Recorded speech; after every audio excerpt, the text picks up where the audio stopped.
What is going on? Good morning, guys. I am ready to rock and roll. I got a load booked. Just went into the pilot and got a shower and a good cup of joe, and still a little warm. So I figured I'd start this this day out. I am still up in Columbus. I delivered yesterday, and I waited on a couple loads. I was trying to get a little more out of them. And what I found out with Columbus, there's a lot of freight up here, but everything's heavy. Everything's marked 45, 45.5, 46. I was like, in the land of heavy. Columbus, you are heavy, but lots of freight up here, guys. So if you can haul 45,000, you're good. With this fat girl, no, I'm good for about 43.5, 44 if it's like a coke load, if it's the same from nose to the rear. Weight distribution, if it's all distributed correctly, then I can haul 44, but 45 I will be over gross, over 80. I'm okay to be over a little on the drives or a little on the trailer. Most of the time, you know, I got a TriPac. It don't work, piece of junk, but there's still they say 400 extra pounds.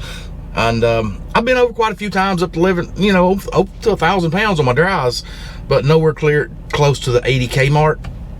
And they just let me just slide right through. So I'm not afraid of that. But got out of breath just telling you all that stuff. Got a load going down to Georgia, so we're going home. I'll be home probably Friday. I don't know. The load I got, it's delivering Wednesday evening. And I'm gonna see if I can't find another load from South Georgia to North Georgia. And I gotta go home for this weekend. We're going razor riding Saturday. And yeah, so I wanna be home for that. And yeah, it's good day. I got a load to go pick up at 5:30. It is right around 11, I think 11. So I'm gonna hang out. I gotta finish up some paperwork. I was doing that, and I thought, well, I better start this vlog or I'm not going to. So let me start that, get finished with that, and I'll catch you down the road. Alright, guys, we are back. Here at the pickup. I just got put in the door. I got here about 2 hours early, and my appointment was at 5:30. It's now 6:30. So I've been sitting around watching some Netflix, and luckily they've already hit my trailer like 3 or 4 times, so I figured I better grab this real quick. I should have done it earlier when I was outside fooling around with the truck. But man, that TriPac, I'm gonna go tell you about this TriPac.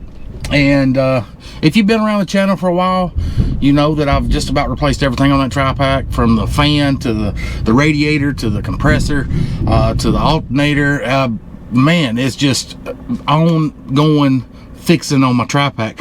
It is a 2012 model, tier 2 TriPac. It's only got 5,000 hours on it.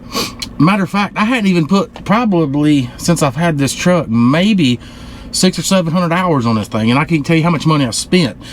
But with that being said, the last time it tore up on me, I was in Dallas. It was back a few months ago, back whenever I met up with Spectre in Dallas, and we were standing outside the trucks, and he even brought it up. He's like, man, this thing smells like it's burning oil. I said, yeah, it is. I started doing that in the last week or so, and I started losing oil, so I added some oil to it, and it was burning it. I didn't know what was going on with it. All I knew was it was in the summer. I'm out in Texas, and it's hotter than blazes out here, so I'm not gonna mess with it.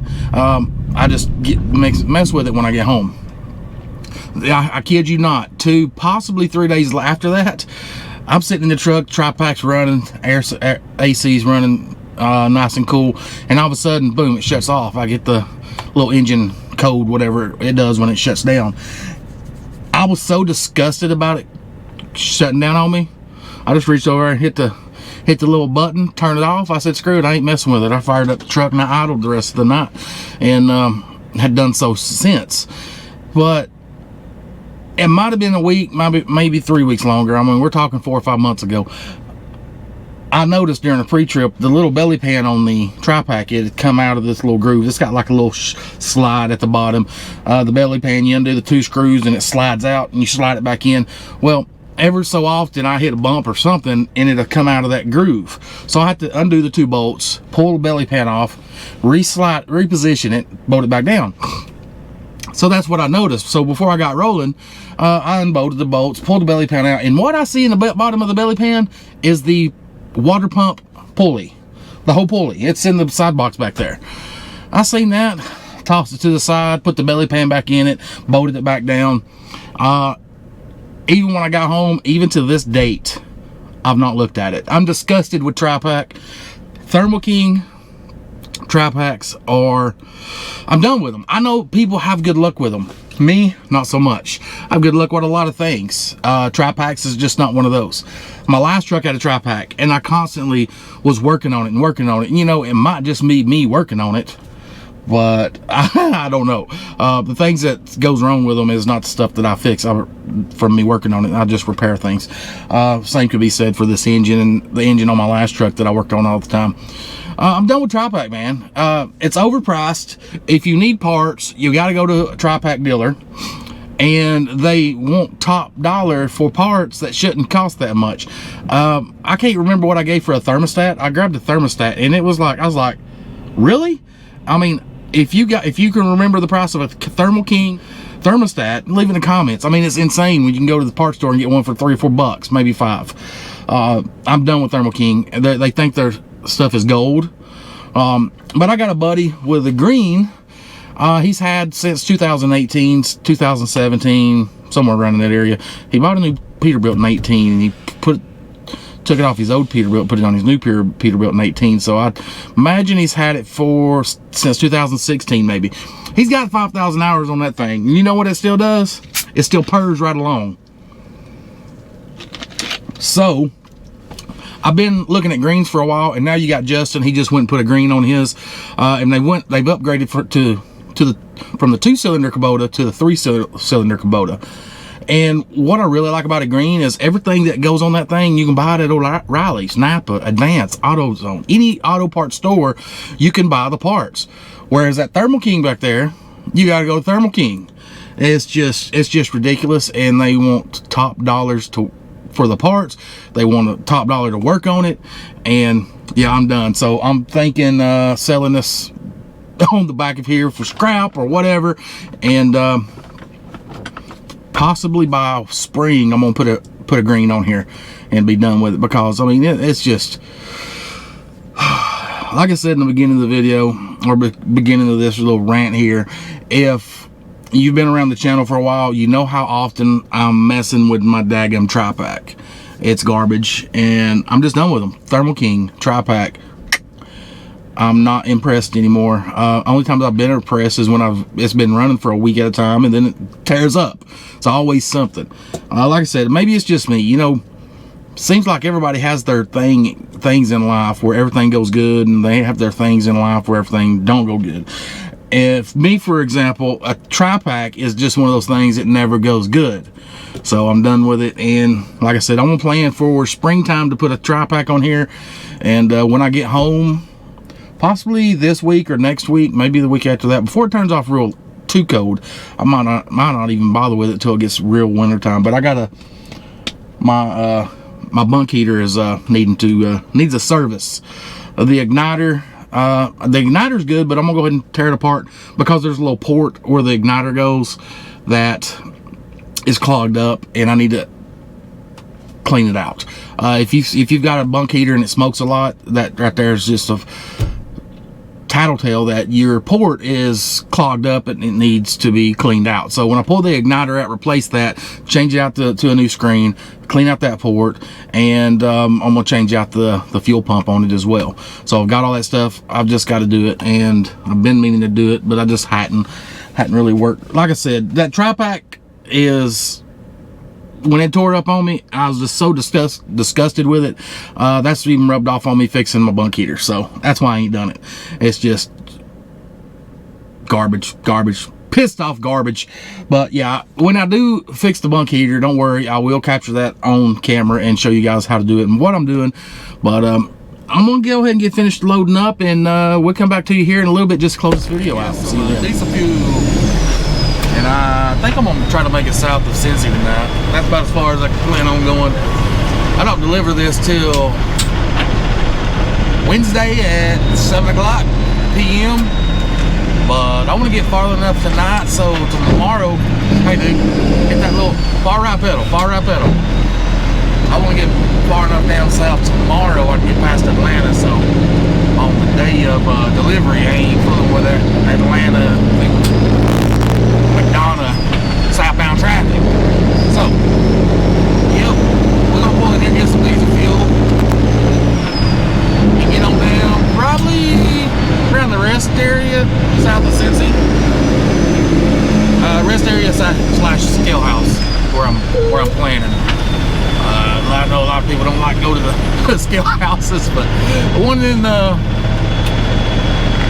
in Kentucky I use, the ones in Florida I use. I ain't never had a problem in them, man.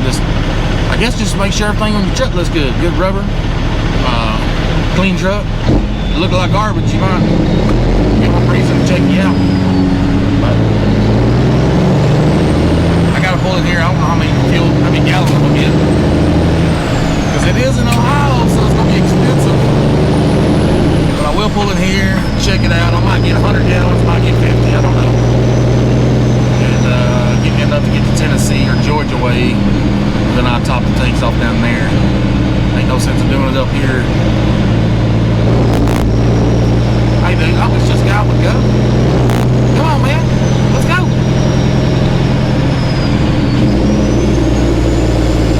We're going 15 miles an hour. Not even a blinker or brake? Come on now. I tell you what, there's some geniuses out here, I tell you. Geniuses. I don't know what I'm gonna go to, but I'm gonna roll the dice with this one right here, because I seen this guy right here pumping it, topping off his passenger side. So we're gonna roll the dice.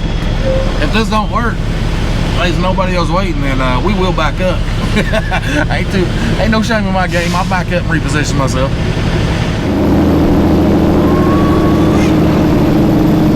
We have made it. I better brake check. We have made it to our destination. We're at the way station, South I-75, right past Cincinnati. They're closed. I still pull in here and give me some parking. Should be some parking. I always need parking. Nobody's afraid to park here. And it looks like there's quite a few trucks. And a lot of trucks. Maybe we'll get parking. Oh man. Always trucks beside the park. Come on now.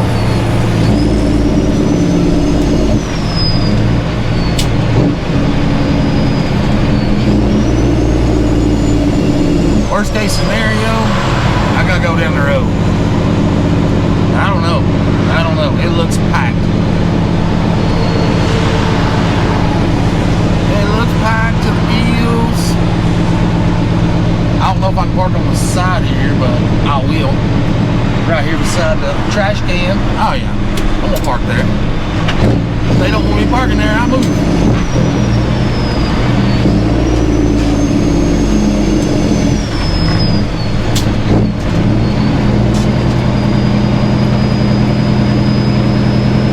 By the time I get up, the parking lot will be gone, giving me a way to get out. I don't see no parking signs. Well, yep. Man started to do it on that side, I can do it on this side. Yes sir, yes sir, yes sir. Oh, there's little spots up here. Other people do it as well. Well, stick a fork in us, we done. Yeah, stick a fork in me. Let me hold that. Oh, there we go. Can I get it? I've already started downloading my stuff off my GoPro, so you got my phone. So, considering that they was trucks parking in the back aisle, making spots behind people, considering this right here, I guess people was afraid to park here because it's got the dumpster in front of it, but I ain't afraid of that. If this guy's still here when I get ready to leave, My reverse works good. So, yeah, I consider myself lucky. Something just told me, keep going, keep going. You're going to have a spot. I had a good feeling, man. It rarely is ever wrong.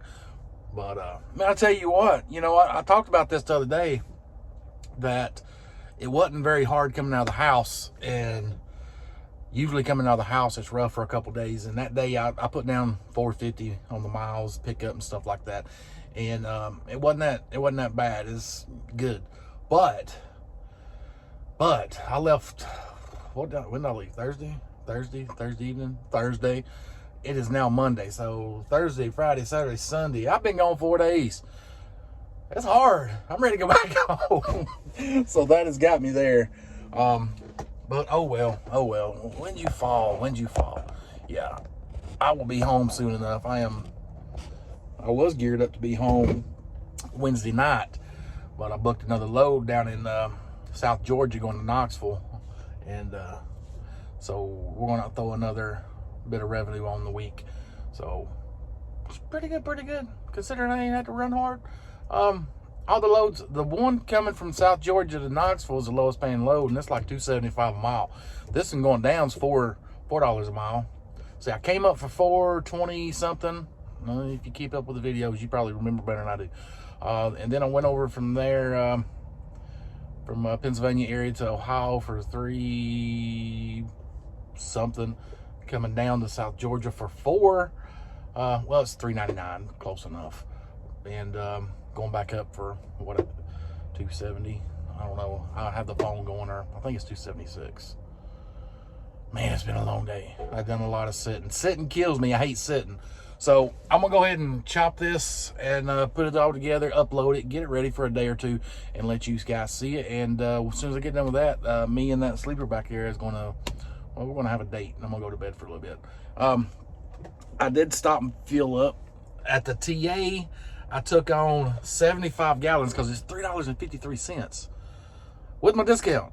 I was like, shit, hell no. I didn't get much of a discount there. I looked down in Tennessee, and of course I'm not gonna buy stuff here in Kentucky. Tennessee's like $3.10. So I put on 75 gallons just to get me down to Tennessee, and then I top my tanks off down there where it's, $3.10 a gallon. You know, 40 something cents. That adds up. That's $40 per 100 gallons. So that's going to be $60 in savings by the time I top the tanks back off. So $150, $60. So yeah, that's how I eat, guys. Fuel discounts. But I went ahead and got me a coffee. So as soon as this 10 hours is up, I'm gonna get up bright and early. So like I said earlier, so I can get south of Atlanta. So I got to fool with Atlanta come Thursday. I can just get up and go down and yeah, be past all that mess. Anyways, guys, if you're hanging around, give me a big old thumbs up. Give me 2 if you can. Subscribe. Do all the things, as Brian always says. I don't know why I said that, but it sounds catchy. Yeah, do all the things. Anyways, guys, catch you in the next video. See you. Bye.